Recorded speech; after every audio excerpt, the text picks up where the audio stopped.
So today I am going to be starting the series for Asian horror for this month. I do have a segment planned for every month for the next 6 months. So those are all planned out and everything. I even have all the movies picked out and whatnot. So I'm really excited to get all these segments started. Each one will come as a surprise when the new month starts. So I'm never going to tell you in advance like I did this one. Just FYI. So to start off with, I wanted to do a classic, something that inspired one of my favorite movies of all time, Ringu, however you pronounce it. I tried to look it up, but I don't know what it means. So Ringu was made in 1998, so it is the original The Ring, I guess you would say. It did inspire the American version of The Ring. It's actually based on a novel called The Ring that came out in Japan, and the author was inspired by their favorite movie Poltergeist to make the book The Ring, which I think is pretty cool because the TV thing, you know how that is. So I thought that was pretty cool to find out. This movie, Ringu, is also the highest grossing horror movie ever in Japan's history. The plot is very similar to the American version, and I like that there were some differences though. Not every single aspect was exactly the same. I should say that the American one is different from Ringu because Ringu was the original, so that's kind of what set, the precedent of The Ring. So the American version did make some alterations to the plot. So as normal though, there is a videotape that kills you when you watch it. That's, the basis of it, and then in 7 days. You do get a phone call, however, in Ringu, you get the phone call at the cabin. There are some little differences. So instead of wherever you are getting a phone call in Samara, or what is her name? Sadako? I want to say Sudoku. Sadako is the Japanese version girl. She calls you still, but she only calls the cabin. So the cabin phone rings every time someone watches it. So you may or may not be in the cabin, so you may not ever get a phone call, which I thought was interesting, that it was different from the American version in that sense. On the 7th day, at the time that you watch the video tape, whatever, Sadako does come out of the TV, out of the well, so that is all very much the same. I also think the sound effects, and you'll know what I'm talking about if you've seen The Ring or this movie, there's this high-pitched noise that is in it that whenever I hear that, it just instantly kind of frightens me. And that's a good thing. I think that kind of sound is signature, and I love that they kept that in the American version. It's not exactly the same, but it is a recreation of the sound in Ringu, which I really like. The main plot is also very similar. Riku, sorry, I don't know how to pronounce Japanese names. Riku is the main character, and she's a journalist, and she's investigating this deadly tape.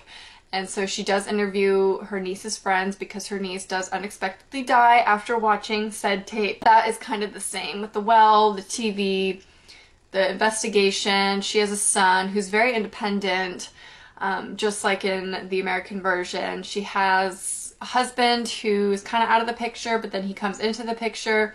And it was interesting, he was more involved in this one than in the American version. You see a lot more of him. He's a bigger character in this movie. And so this one, though, I will say it was not as scary as the American version to me. They focused a lot more on the plot than the scare factor, which I thought was a good thing. I watched this last night, and for some reason I was in a really freaky mood. Every little thing scared me. I was looking behind me when I was watching this movie. So I guess it did its job. It did scare me to an extent, but it definitely was not as scary as the American version. But that made it to me more interesting, that the fact that there was a lot more plots and they were more focused on that and solving the curse and all of that. But with that, the ending wasn't as powerful as I wanted it to be. I thought it would be, when she holds the skeleton, I thought it would be a huge moment like in the American one, but it wasn't in this one.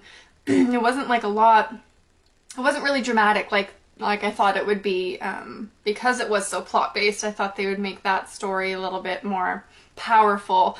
The story of Sadako, Samara, the story of her is very different from the American one, because I know I don't like comparing movies. It is its own thing. In fact, this is the original, so it should be its own thing. But I think I would want to know how comparable it was to the American one and how different it was in what ways and stuff like that. So that's why I'm telling you guys how it's different.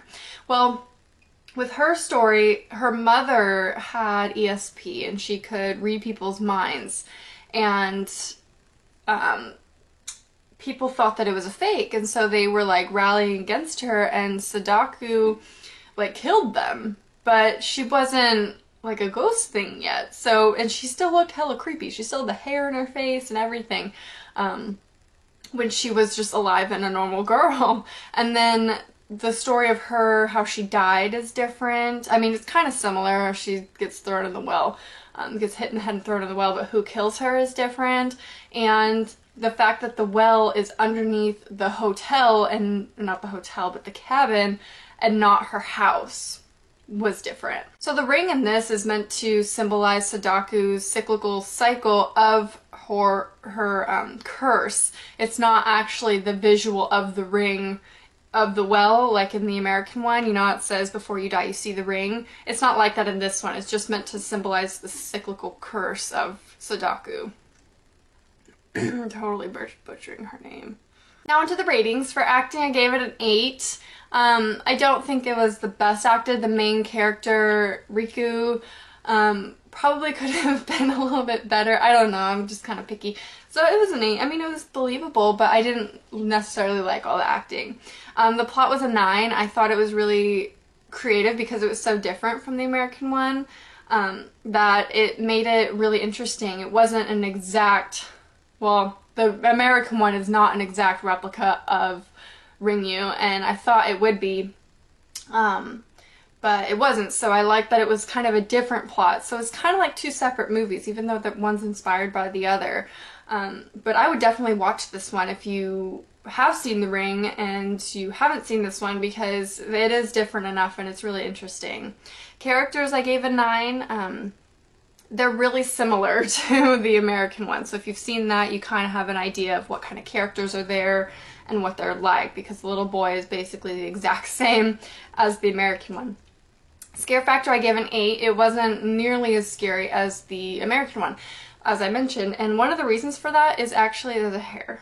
One of the reasons for that is when the people die, and you know, like in the American one where they have like a really wide open mouth, it's not like that in this one. It's just like someone sitting there with their mouth open as far as it can go. It's not an extreme opening of the mouth where it looks really disturbing. It wasn't like that. It was literally just them like with their eyes rolled back in their head, their mouths open. So that aspect wasn't as scary. I actually did watch this movie a long time ago, or at least I started it. After I saw the first face like that, I was like, this is not going to be as good as the American one, but for the sake of this segment, I wanted to fully review it. So I did finish it, and I really, really liked it. The effects were an 8. They weren't spectacular by any means. I actually read online that in one of the scenes, as Sadako is crawling on the ground, one of her finger prosthetics is coming off, so it wasn't like the best. And then overall, I gave it an 8. It was really good. I would highly recommend it if you haven't seen it yet. But that's basically all I have to say. I'll have the trailer linked down below as usual. So I hope you enjoyed this review. Make sure to check out my next one. It should be coming in a few days. I've been really on top of videos. I don't know why, but I really like filming for you guys now. But yeah, I hope you enjoyed, and I'll talk to you soon. Bye.